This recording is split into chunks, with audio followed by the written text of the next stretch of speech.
Oh my goodness. What a blessing it is to be here. Man, to see this, to see you guys standing. Do you realize who you're giving a standing ovation to and for what? You're giving a standing ovation to a girl for merely saying that there are two sexes?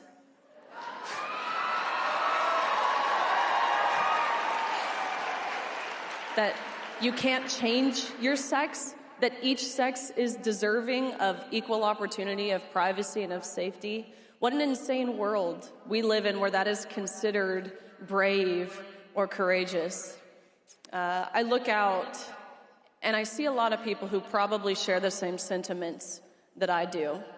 I mean, just about 3 months ago, when we watched as our friend, a mentor of mine, technically my boss at Turning Point USA, was shot, murdered, assassinated in cold blood, right? It's one of those moments where you'll never forget where you were, the disbelief that you feel initially, the total shock, and then you learn that he had passed away, right? Those feelings of shock and disbelief turn into grief and tearfulness.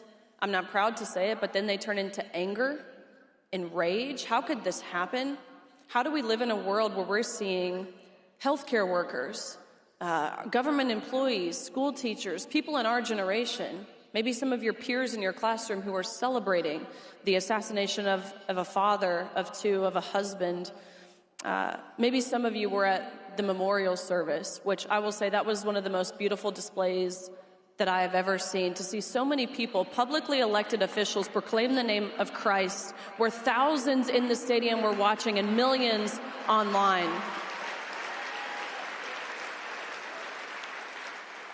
But Erica Kirk, it is hard to describe the impact that her speech had on everyone in the room, including myself.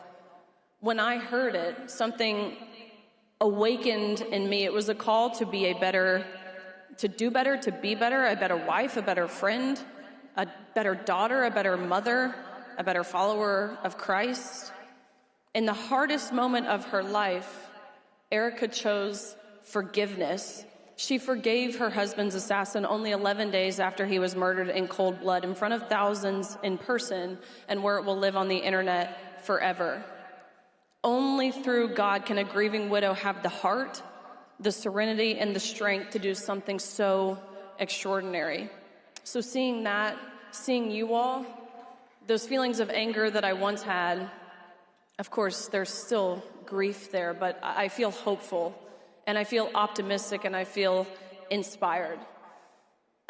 This morning, which this is like true Riley fashion, I had not planned at all what I was going to say when I got on this stage. There's a unique opportunity, of course, I recognize that when you're standing on a stage like this, an opportunity for clarity, for courage, and if we choose it, for real impact. I thought about some of the things that I could mention, some of the wins that we've seen surrounding gender ideology and parental rights and the safeguarding of children under the 47th President of the United States, President Donald J. Trump. I thought about talking about some of the work that we still have left to do, because believe me, there is still a lot of that. But after talking with so many of you and hearing some of the other speakers on this stage, I felt compelled to talk about something that I believe is more foundational, something deeper, because there's a demographic of people right now who are desperate, not for slogans, but for the truth. That demographic is young people. I think more specifically, young women, future families. They're being shaped by a culture that has no idea where it's going and no interest in telling them the truth about what actually leads to joy. And so to just share a few things that I've learned over the past few years that feel especially relevant to young people in this cultural moment. First and foremost, most obviously, Benny Johnson said it. It's that gender ideology is an evil lie from the pit of hell. It is a lie that is built on deception. It is built on discouragement. It is built on destruction. And who does that sound a lot like, by the way?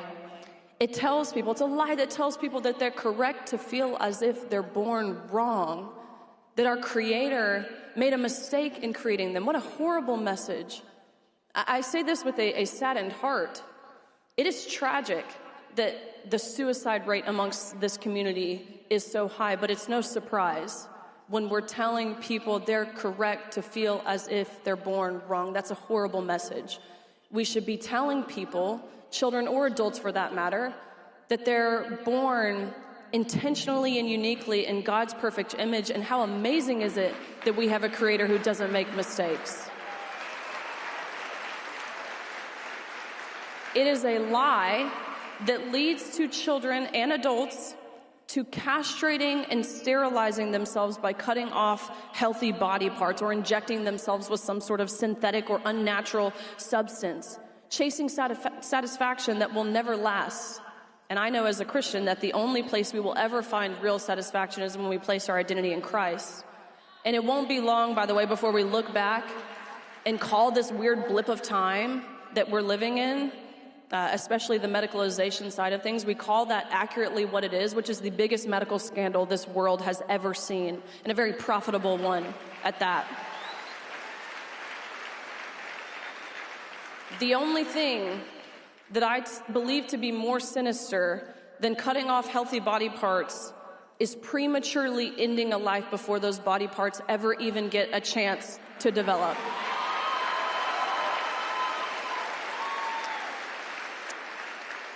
If you didn't know, my husband and I, we welcomed a beautiful baby girl into this world just a few weeks ago. Her name is Margot. She is the light of my life and the best thing that I have ever done, bar none. I'll tell you, before becoming a mom, I thought I understood what it meant to be pro-life. I've always had conservative values. More importantly, I always understood that, again, we have a creator who breathes life and value and purpose into every child in the womb and beyond it. I understood the arguments that pro-lifers made, of course, intellectually. I believed it morally. I could argue it politically. But becoming a mother, which it's still surreal to be able to call myself that, it changed everything. Hearing her heartbeat at that first appointment that you go to, the 8-week appointment, then going to the 20-week anatomy scan and hearing the words, "It's a girl," going through the magical, transformative labor and delivery process. Of course, her being here, it proved to me that life, it's no longer theoretical. It was no longer a debate. It wasn't about policy or politics anymore. She's a human being. Small, yes. Dependent, yes. Fragile, yes. But infinitely valuable, placed directly in my care. Motherhood has made me radically pro-life. It has made the thought, the idea, the practice of abortion hurt, like deeply and viscerally. And I think it's because when you experience that kind of love, I know the parents in the room know this. When you experience that kind of love, you understand something that our culture works really, really hard to deny. Life is not disposable. Dependence is not a flaw, and vulnerability is not something to be eliminated. It is something to be protected.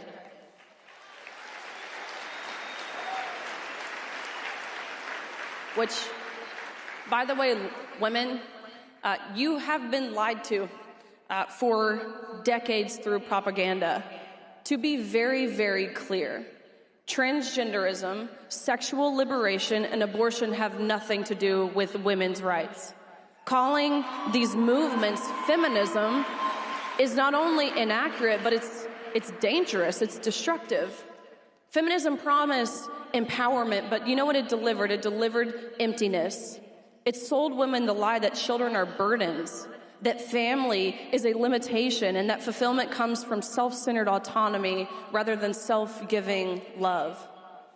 Charlie's message, one that he said often on campuses, on his show, right? Get married, have babies, have as many as you can, and as early in your married life as you can. It was so powerful, and it's something that resonated deeply and personally with me, but beyond that, not just because it was what some people would call provocative or outdated or offensive. I believe it was effective because he lived it. It was clear to him that family was the happiest and most meaningful part of his life. And so for clarity, am I saying that every single woman should have children? No, I'm not. I believe it's the most rewarding thing, the most fulfilling thing that we can do as women, so long as you're able, but no one is forcing you into it. Although I will say President Trump is making it easier for families to thrive. He is the most pro-life president in history.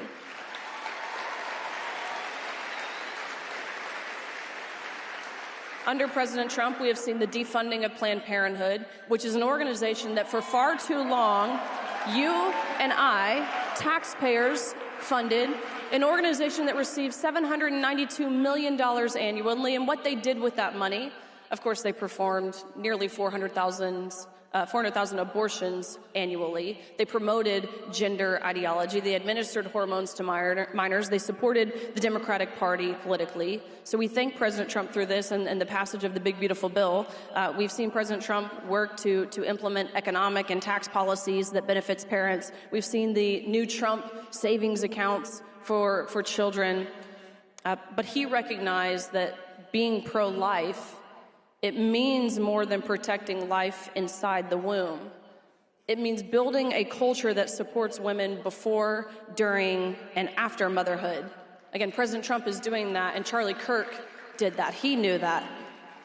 After Charlie's death, even before Charlie's death, we've seen online voices who would go on to call him everything under the sun, one of those things being a misogynist. That accusation, of course, it's false. Honestly, it's lazy. If you could get yourself to watch past the out-of-context 5-second clip or the out-of-context headline, you'd know that. But I want to tell you that Turning Point USA offers 6 months of paid maternity leave for moms because they recognize that families matter. You would be really hard-pressed to find that anywhere else. So I'm here to say that Charlie Kirk was the worst misogynist ever. These are the same lies, again, that are told about President Trump, right? They call him a misogynist, yet he has done more to protect women's safety, first and foremost by shutting the border, by the way, to protect women's privacy, to protect our rights to equal opportunity. Again, he's done more on that regard than any president, certainly in modern history. And he's appointed more women to his cabinet positions than any Republican president in both his first and second terms. So if their goal was to erase women's rights, as the left claims, then they've done a pretty horrible job. And so to the young people here, I really want to send you a message directly.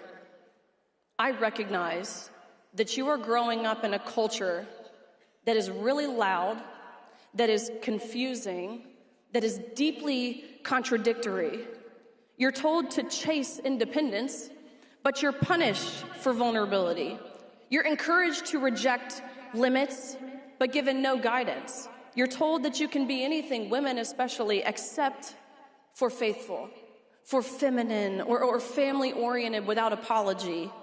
So my message to you is that you can do those things. You matter, young people in this room.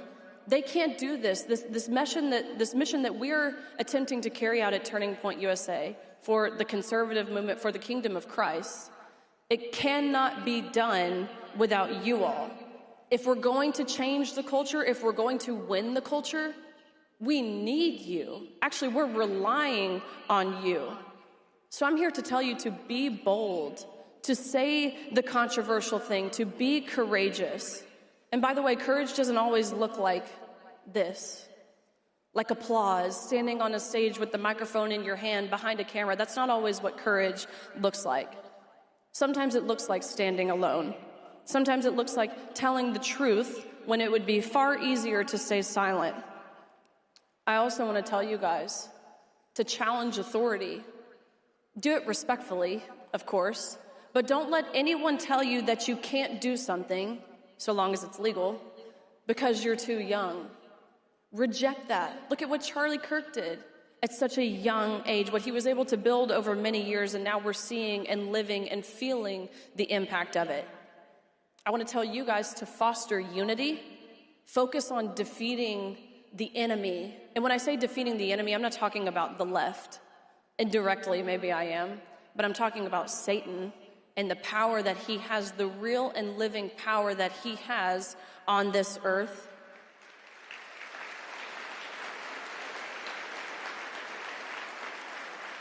And I want to encourage you guys to live a life like Charlie did. He was very clear about the things that mattered in life, right? Get married, have children, build a legacy, pass down your values, pursue the eternal, and to seek true joy. That was his mission. And that mission has now become his legacy, and it's our responsibility to carry it forward. And so when I look out and I see this, again, so many young faces, when I hold our daughter, I see a future worth protecting, a world worth fighting for, a reason to stand firm when it's easier to fold. One day, our little baby, Margot, she will grow up, she will learn who her mom is. And if there's one thing that I hope she learns from watching me, the fight that I've been fighting, we've collectively been fighting, I hope she learns this. First and foremost, that being a woman is not a weakness. It doesn't make you inferior. Really, it's a beautiful thing. I hope she learns that the truth, both in an objective sense, of course, in a biblical sense, is worth defending. I hope she learns that family is worth building and that faith in our Creator calls us, everyday Americans, common sense Americans. Our faith is what calls us to rise. I appreciate you guys. I hope you are enjoying Amfest. It's hard to see some of the different mementos of Charlie sprinkled throughout the speakers on this stage, some of the things that we're seeing in the exhibitor halls. But just know what he built, it will live on so long as we do our parts. I appreciate you guys. God bless you. God bless Turning Point USA.